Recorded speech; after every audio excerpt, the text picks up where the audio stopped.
ہم علماء کرام نے جمعہ کے دن مسجد کے ممبر سے جمعہ کے خطبوں میں یا عام تقریری پروگراموں میں لوگوں کے سامنے یہ تو بیان کیا، وہ واقعات تو بیان کیے کہ صحابہ کرام پھٹے پرانے کپڑے پیوند لگا کر پہنا کرتے ہیں۔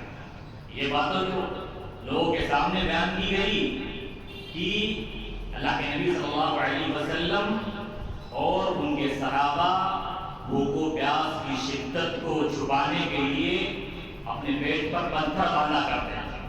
لوگوں کے سامنے یہ تو بیان کیا گیا کہ اصحاب صفہ جو مسجد نبوی میں دین کا علم حاصل کرنے کے لیے آیا کرتے تھے، بڑی تنگی کی، بڑی بھوک و پیاس کی زندگی گزارا کرتے تھے۔ لوگوں کے سامنے وہ حدیثیں تو بیان کی گئی کہ جن میں آتا ہے کہ دنیا کی آخرت کی کھیتی ہے۔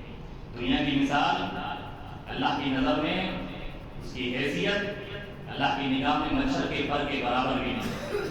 دنیا یہ مومن کے لیے قید خانہ ہے۔ میرے بھائیوں، یہ واقعات، یہ حدیثیں اپنی جگہ بالکل صحیح ہے، درست ہے، لیکن یہ صرف تصویر کا ایک رخ ہے۔ تصویر کا دوسرا رخ یہ بھی ہے، تصویر کا دوسرا رخ، اس کا پہلو یہ بھی ہے کہ اللہ کے نبی صلی اللہ علیہ وسلم نے بکرے کی ران بھی کھائی، جیسا کہ بخاری کی روایت میں آیا۔ تصویر کا رخ یہ بھی ہے کہ اللہ کے نبی صلی اللہ علیہ وسلم کے چچا عباس رضی اللہ عنہ کا جب انتقال ہوتا ہے، کروڑوں کی پراپرٹی چھوڑ کر جاتے ہیں۔ تصویر کا دوسرا رخ دیکھیے، اللہ کے نبی صلی اللہ علیہ وسلم کے صحابہ جب ہجرت کر کے مدینہ گئے، بالکل زیرو تھے، نہ مال تھا، مال گھر بار سب کچھ مکہ میں چھوڑ کر چلے گئے۔ مدینہ پہنچے، سر چھپانے کے لیے آسرا نہیں تھا، چھت نہیں تھی۔ عبد الرحمن بن عوف چند مہینے کے بعد اللہ کے نبی صلی اللہ علیہ وسلم سے ملاقات ہوتی ہے۔ اللہ کے نبی پوچھتے ہیں، عبد الرحمن تم نے شادی کی ہے، اپنی بیوی کو مہر میں کیا دیا ہے؟ عبد الرحمن فرماتے ہیں، اللہ کے نبی صلی اللہ علیہ وسلم نواۃ من ذهب، کھجور کی ایک گٹھلی کے برابر سونا دے کر میں نے اپنی بیوی سے شادی کی ہے۔ تصویر کا دوسرا رخ دیکھیے میرے بھائیوں، تصویر کا دوسرا پہلو سمجھنے کی ضرورت ہے۔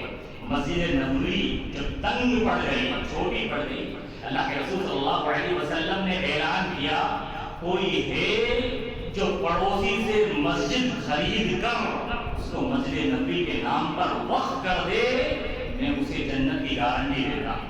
عثمان غنی رضی اللہ عنہ کھڑے ہوتے ہیں، اللہ کے نبی صلی اللہ علیہ وسلم یہ زمین میں نے خرید لی ہے اور مسجد نبی کے لیے وقف کر دی ہے۔ تصویر کا دوسرا رخ، اس کا دوسرا پہلو یہ بھی ہے، جنگ تبوک کے موقع پر جب اللہ کے نبی صلی اللہ علیہ وسلم نے دین کے لیے تعاون طلب کیا کہ میرے صحابہ دین کے لیے، اس کی نشر و اشاعت کے لیے رومیوں سے جنگ کرنی ہے، ہمارے پاس کچھ بھی نہیں ہے، تعاون پیش کیجیے، سفر بڑا لمبا ہے۔ اللہ کے نبی صلی اللہ علیہ وسلم کے ایک اعلان پر عثمان غنی رضی اللہ عنہ فرماتے ہیں، اللہ کے رسول یہ میرے 900 اونٹ جو تجارتی سامان کے ساتھ لدے ہیں، شام جانے کے لیے تیار ہے، اللہ کے نبی یہ لیجیے میرا تعاون 900 اونٹ کا تجارتی سامان کے ساتھ قبول فرمائیں۔ عبد الرحمن بن عوف رضی اللہ عنہ آتے ہیں اور کہتے ہیں، اللہ کے رسول میری طرف سے 30,000 چاندی کے سکے قبول فرمائیے۔ پھر آتے ہیں عثمان غنی رضی اللہ عنہ، اللہ کے رسول صلی اللہ علیہ وسلم میری طرف سے 30,000 سونے کے سکے قبول فرمائیے۔ اللہ کے رسول صلی اللہ علیہ وسلم کے سامنے آپ کی گود میں لا کر 30,000 سکے طاقت ڈالتے ہیں۔ اللہ کے رسول صلی اللہ علیہ وسلم کا چہرہ خوشی کے مارے لال ہو جاتا ہے، آپ کے چہرے پر گویا انار کے دانے نچوڑ دیے گئے۔ میرے بھائیوں، اللہ کے نبی صلی اللہ علیہ وسلم کے صحابہ ان میں اکثر تاجر تھے، بزنس مین تھے، ابو طلحہ رضی اللہ عنہ، عباس رضی اللہ عنہ، عبد الرحمن بن عوف رضی اللہ عنہ، عثمان غنی رضی اللہ عنہ اس مدینے کے بہت بڑے تاجر ہوا کرتے تھے۔ یہ سوچ اور یہ مینٹلٹی یہ پیدا کیسے ہو گئی مسلمانوں کے ذہن و دماغ میں؟ یہ اسلامی تعلیمات سے جہالت اور ناعلمی کی وجہ ہے۔ ایک مسلمان اب یہ سمجھ لے کہ اسلام مال کا اور پیسہ کمانے سے منع کرتا ہے۔ میرے بھائیوں، اسلام کی نظر میں مال اور پیسہ غلط ہوتا تو قرآن مجید میں اللہ تعالیٰ کبھی بھی نہیں فرماتا۔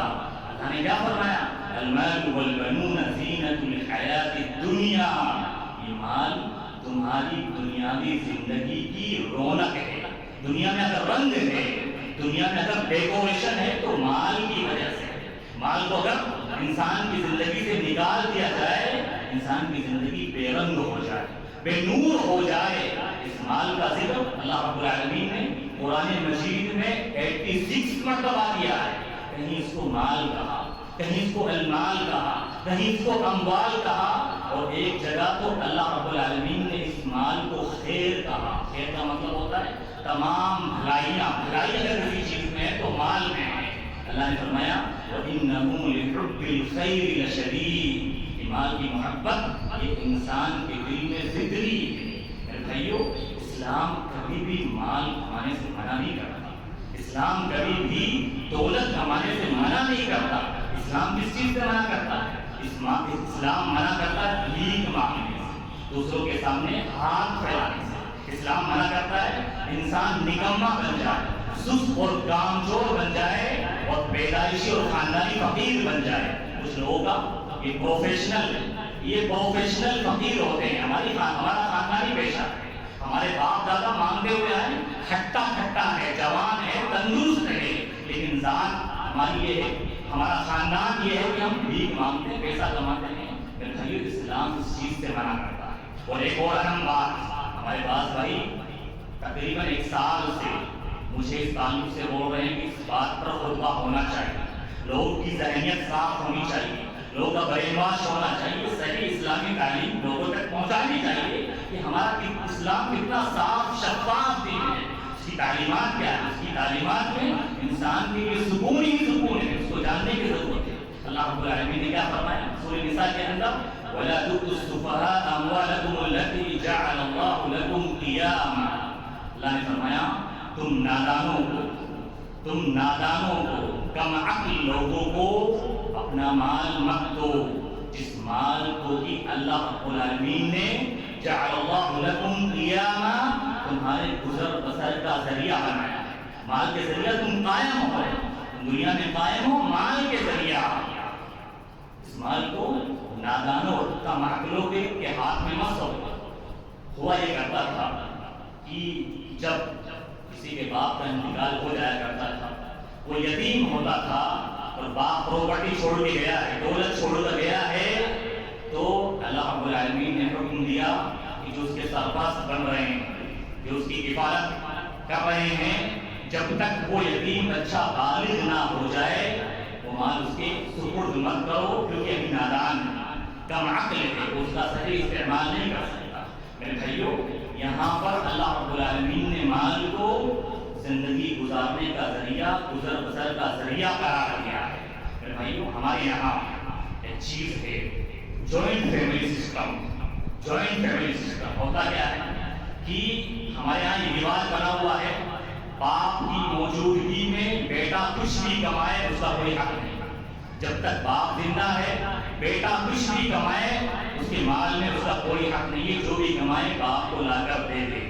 اور اگر بیٹے کا انتقال ہو جائے اور وہ اپنی بیوہ بیوی کو چھوڑ کر جا رہا ہے، اپنی بچوں کو یتیم چھوڑ کر جا رہا ہے، اور اگر دادا کا بھی انتقال ہو گیا تب وہ یتیم بچے بھیک مانگے، یا اس کی بیوی مسجد کے باہر بیوہ بن کر لوگوں کی بھیک مانگے۔ میرے بھائیو، اسلام کیا کہتا ہے؟ یہ جوائنٹ فیملی سسٹم کی وجہ سے کتنی خرابیاں آ رہی ہیں، لوگوں کا سکون چھین گیا ہے، لوگ جیتے جاگتے مرے ہوئے ہیں۔ اس جوائنٹ فیملی سسٹم نے بڑا نقصان پہنچا ہے۔ اسلام کہتا ہے باپ بیٹا بالغ ہو گیا، جو کچھ کما رہا ہے وہ اس کا ہے۔ ہاں، جو حدیث آتی ہے انت ومالک لابیک، تم اور تمہارا مال بھی تمہارے باپ کا ہے۔ اس کی تفسیر، اس کی تشریح علماء کرام نے کیا لکھا ہے؟ ہاں، اولاد کے مال میں باپ تصرف کر سکتا ہے، لیکن ایسا نہیں ہے کہ پورا کا پورا مالک باپ بن جائے، اور اگر بیٹے کا انتقال ہو جائے اس کی اولاد یتیم پھرے اور اس کی بیوی بیوہ لوگوں کے سامنے ہاتھ پھیلائے۔ اگر پورا کا پورا مال باپ کا ہوتا تو وراثت کا جو معاملہ والدین کے حق میں صرف 1/6 نہیں آیا، اولاد کی پراپرٹی میں اگر باپ کا حصہ ہے تو 6واں حصہ ہے، پورا مال نہیں ہے۔ وہ تو ہماری کمزوری ہے، وہ تو ہم نے گناہ کا کام کیا ہے، وہ ہماری غفلت ہے کہ ہم نے اپنی اولاد کو دین کی تعلیم نہیں دی کہ جو ہمارے حقوق پہچانے، والدین کے حقوق پہچانے، بیوی بچوں کے حقوق پہچانے، بھائیوں کے حقوق پہچانے۔ بھائیوں، جوائنٹ فیملی کے سسٹم نے بہت بحران مچایا، لوگوں کا سکون چھینا ہے۔ یہ الگ موضوع ہے، اس پر کبھی اور جوائنٹ فیملی کیا صحیح کیا غلط، اس پر انشاءاللہ کبھی اور باتیں بیان کی جائے گی۔ کہنے کا مطلب یہ ہے میرے بھائیوں، یہ مال ایک انسان کے قائم رہنے کا ذریعہ ہے۔ اسلاف میں سے اگر ہم دیکھیں، در حقیقت جو میں باتیں بیان کر رہا ہوں کہ اسلام کی نظر میں مال کی حیثیت کیا ہے، اور لوگوں کی جو مینٹلٹی بنی ہوئی ہے وہ غلط ہے۔ کتاب و سنت کی روشنی میں دیکھا جائے وہ غلط ہے، 100% غلط ہے، اور اسلامی تعلیمات سے جہالت کی دین ہے، جہالت کا سبب ہے کہ یہ مینٹلٹی کی ذہنیت مسلمانوں کی بن چکی ہے۔ اسلاف میں سے بعض اسلاف کا یہ قول ملتا ہے، المال سلاح المؤمن، مال یہ مومن کا ہتھیار ہے۔ بعض اسلاف فرمایا کرتے تھے کہ تجروا وربحوا، خوب تجارت کرو، خوب پیسے کماؤ اور فائدہ کماؤ، کیونکہ جب انسان محتاج ہوتا ہے، جب انسان کو ضرورت آتی ہے، محتاج ہوتا ہے، گھر میں کھانے پینے کے لالے پڑ رہے ہیں، بیمار ہو گیا ہے، اولاد بیمار ہو گئی، بیوی بیمار ہو گئی، پیسے نہیں ہیں، ضرورت مند ہو گیا، فَإِنَّهُ أَوَّلُ مَا كَانَ يَأْكُلُ دِينَهُ، سب سے پہلے انسان اپنے دین کو کھا جاتا ہے۔ جب پیسے کی ضرورت آتی ہے تو انسان پھر ضرورت کے وقت سب سے پہلے اپنے دین کو کھانے والا بن جاتا ہے، پھر وہ جھوٹ بولتا ہے اور وعدہ خلافی کرتا ہے، پھر وہ چوری کرتا ہے، ڈاکہ ڈالتا ہے۔ اسلام کی نظر میں اگر مال غلط ہوتا میرے بھائیوں تو آپ دیکھیں اللہ کے نبی صلی اللہ علیہ وسلم کیا دعائیں مانگا کرتے ہیں، آپ کی دعاؤں کے الفاظ تو دیکھیے، آپ اللہم انی اعوذ بک من الفقر، اے اللہ میں فقیری سے تیری پناہ مانگتا ہوں۔ آپ کی دعاؤں کے الفاظ دیکھیے، اللہم اصلح لی شانی، اللہم اصلح لی دینی الذی هو عصمت امری، اے اللہ میرے دین کے معاملے کو درست فرما دے، واصلح لی دنیا التي فیہا معاشی، اور میری معیشت میرے کاروبار کے معاملے کو درست فرما دے، کیونکہ زندگی کا دار و مدار اسی پر ہے۔ اللہ کے نبی صلی اللہ علیہ وسلم بڑی پیاری جامع دعا جو قرآن مجید میں ہمیں ملتی ہے، اور حجر یمانی اور حجر اسود، رکن یمانی اور حجر اسود کے درمیان ایک حاجی اور ایک عمرہ کرنے والے کو طواف کے دوران پڑھنا مسنون ہے، ربنا آتنا فی الدنیا حسنہ وفی الآخرۃ حسنہ وقنا عذاب النار، کہ ہمارے رب دنیا میں ہمیں حسنہ عطا فرما۔ مفسرین لکھتے ہیں حسنہ سے مراد دنیا میں مال دے۔ اللہ کے رسول صلی اللہ علیہ وسلم کیوں دعا مانگتے ہیں؟ اللہم اکثر مالی و ولدی، اے اللہ میرے مال میں اضافہ کر، اے اللہ میری دولت میں اضافہ کر۔ میرے بھائیوں، یہ مینٹلٹی اور ذہنیت جو بنی ہے اس کو ختم کرنے کی ضرورت ہے۔ مال اگر غلط ہوگا تو آپ دیکھیے اسلام کی بنیاد 5 ارکان پر ہے، 5 پلرز پر ہے۔ اگر مال کو نکال دیا جائے انسان 2 پلرز پر عمل کر ہی نہیں سکتا۔ انسان کے پاس مال نہیں ہوگا، زکات کیسے ادا کرے گا؟ انسان کے پاس مال نہیں ہو کیسے حج ادا کرے گا؟ یہ ذہنیت پیدا کیسے ہو گئی؟ میرے بھائیوں، اگر مال نہ ہو تو مسجدیں بند ہو جائیں، یہ دین کے کارخانے بند ہو جائے۔ مال کمانا میرے بھائیوں یہ کبھی بھی غلط نہیں ہے۔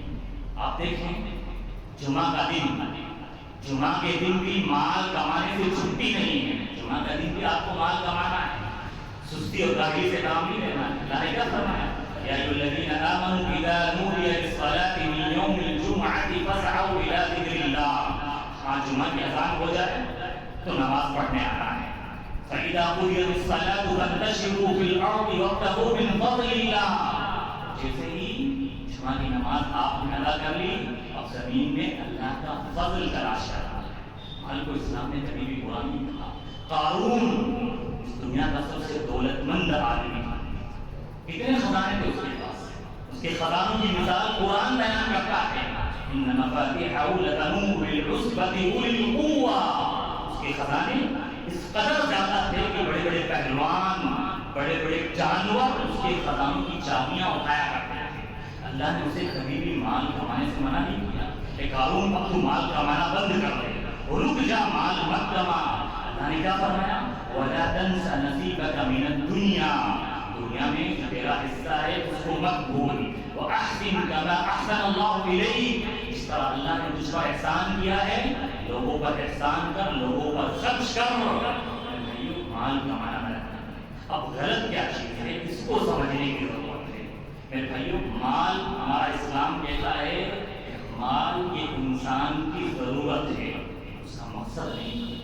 انسان مال کو اپنا مقصد بنا لے اور اس کے پیچھے پاگل ہو جائے اور نہ حلال کی پرواہ کرے نہ حرام کی پرواہ کرے، بس مال آئے مال آئے، یہ اسلام کی نظر میں غلط ہے میرے بھائی۔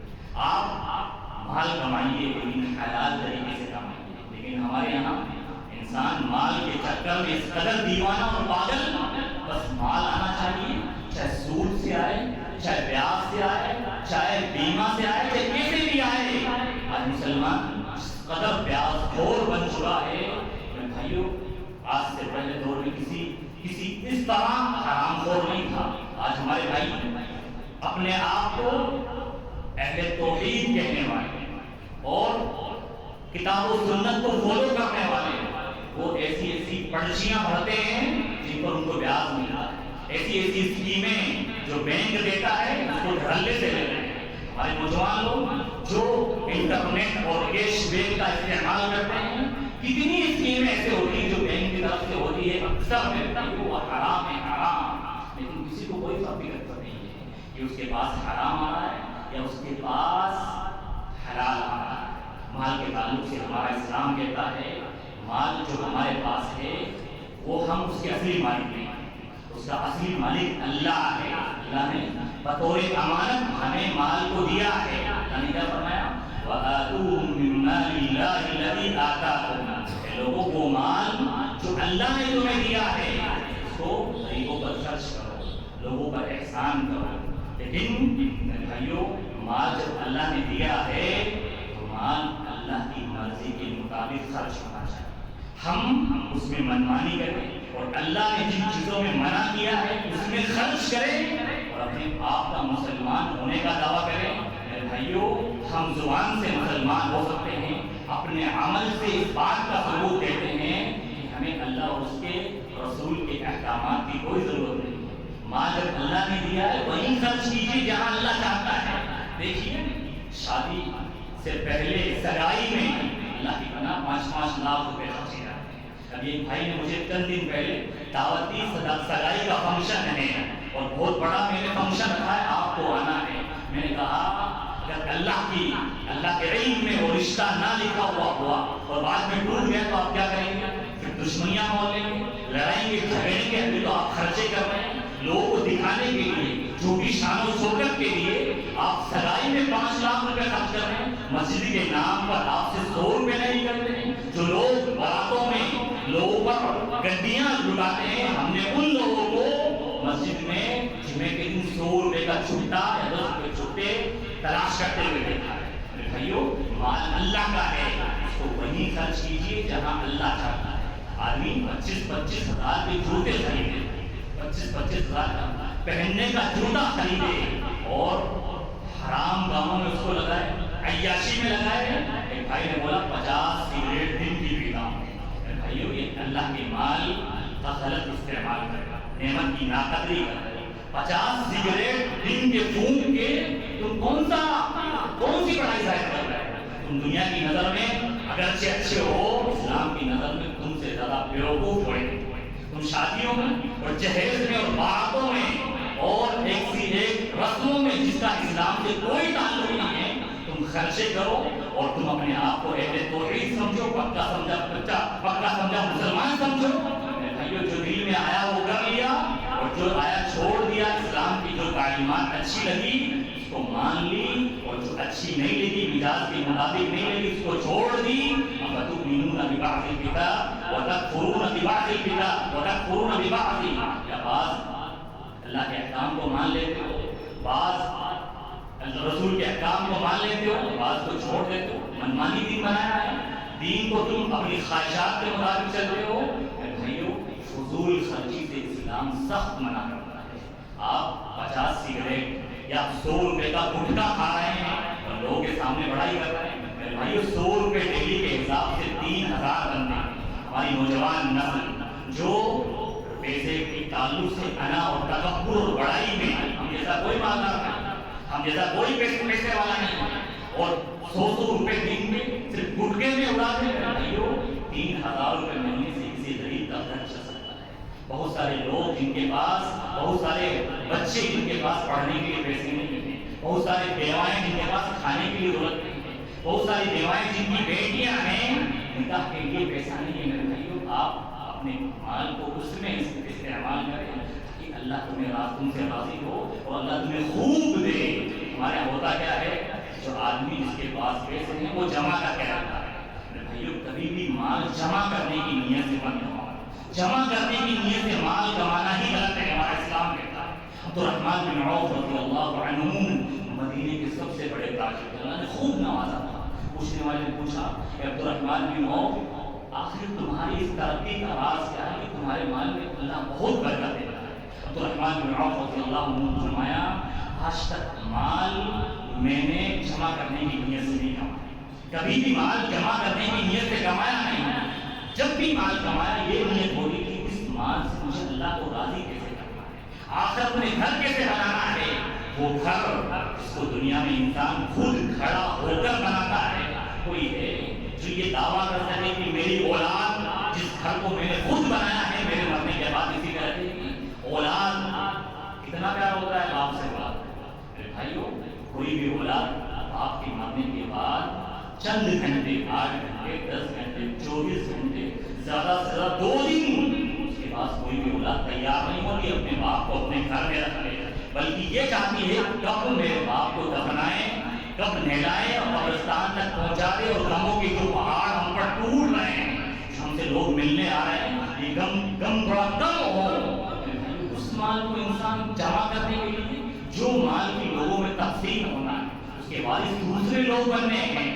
اور مال کے تعلق سے میرے بھائیو، ہمارے یہاں جو سب سے زیادہ لاپرواہی ہے، غفلت ہے، وراثت میں حصہ نہیں ہے، وراثت میں کوئی کسی کو حصہ نہیں دیتا، اور سب سے زیادہ وراثت کھانے والے پکے دیندار، پہلے سب کے نمازی، 5 وقتہ نماز پڑھنے والے اور حج و عمرہ کرنے والے، زکات دینے والے، وہ سب سے زیادہ حرام خور ہیں کہ زکات نہیں دیتے، اور تعبیریں بہت زیادہ ہیں، شادی کے نام پر، رسم و رواج کے نام پر، جہیز کے نام پر ہم نے دے دیا اپنی بیٹیوں کو، اب کچھ دینے کی ضرورت ہے۔ میرے بھائیو، اسلام اللہ کے یہاں بچ نہیں سکتے، اللہ کے یہاں سوال اس مال کا سوال ہوگا۔ اللہ کے رسول نے کیا فرمایا؟ لا تزول قدم ابن آدم حتى يسأل عن 5۔ کسی آدمی کا قدم آگے نہیں بڑھ سکتا اللہ کے دربار میں جب تک 5 چیزوں کے بارے میں سوال ہو اور وہ جواب نہ دے پائے۔ عن ماله من أين اكتسبه وفيما أنفقه، مال کہاں سے کمایا تھا اور خرچ کہاں سے کیا تھا۔ آج تو تم بڑے 4 بھائی ہیں، باپ کا انتقال ہو گیا، بڑا بھائی کام کر رہا ہے، چھوٹے بھائی چھوٹے ہیں، کمزور ہیں، تھوڑے کم پڑھے لکھے، دماغ کمزور ہے، پوری پراپرٹی بڑا بھائی کھا جاتا ہے۔ اللہ کو کیا جواب ہے؟ دنیا میں تم یہ مال کما لو گے اور اپنی بہن بیٹیوں کی شادی میں، سگائی میں خرچ کر ڈالو گے، تمہارے چھوٹے بھائی جو بھی کمزور ہیں ان کو آپ بھول گئے اور ان کو آپ کھانے پینے کے لیے ترساؤ۔ اللہ کی دعا جب لگتی ہے تو انسان کو دنیا میں ہی یہ ظلم ہے، ظلم، اور ظلم کی سزا انسان جب تک دنیا میں نہیں کاٹ لے گا مر ہی نہیں سکتا۔ مال کے تعلق سے ہماری اسلامی تعلیمات بہت زیادہ ہیں، اس بات کو سمجھنے کی ضرورت ہے، ذہن کو صاف کرنے کی ضرورت ہے کہ مال کمانا غلط نہیں ہے، مال کمانے سے اسلام کبھی بھی منع نہیں کرتا ہے، لیکن اسلام منع کرتا ہے حرام خوری سے۔ مال آنے کے بعد انسان میں تکبر آ جائے، انا آ جائے، گھمنڈ آ جائے، اور غریبوں کو اور فقیروں کو ہلکا سمجھنے لگے، انہیں نیچ سمجھنے لگے، کمزور سمجھنے لگے، ان کا مذاق بنانے لگے۔ بھائیو، اس چیز سے اسلام منع اسلام کہتا ہے مال کماؤ لیکن اسی جگہ خرچ کرو جہاں خرچ کرنے کا اللہ تعالیٰ حکم دیتا ہے. مال کماؤ، تمہارا کام، مال تمہارے لیے اسی وقت باعث سکون ہوگا جب تم اس مال کے ذریعہ اپنے والدین کا، اپنے گھر والوں کا، اپنی بہنوں کا، اپنے بھائیوں کا، اپنی اولاد کا حق ادا کرو گے. ہوتا کیا ہے یہاں پر تو لوگ مزدوروں کی مزدوریاں کھا جاتے ہیں. استغفر اللہ، قرضے میں پیسے لیتے ہیں اور قرضے کے پیسے کھا جاتے ہیں. وہ مال فتنہ ہے، وہ مال انسان کی زندگی سے سکون چھین لیتا ہے، برکتیں چھین لیتا ہے، پھر انسان پھر پریشان لیتا ہے. زندگی میں اللہ اس کے سکون کو چھین لیتا ہے. خاندانی جھگڑوں میں پریشان، گھریلو جھگڑوں میں پریشان، خونی جھگڑوں میں پریشان،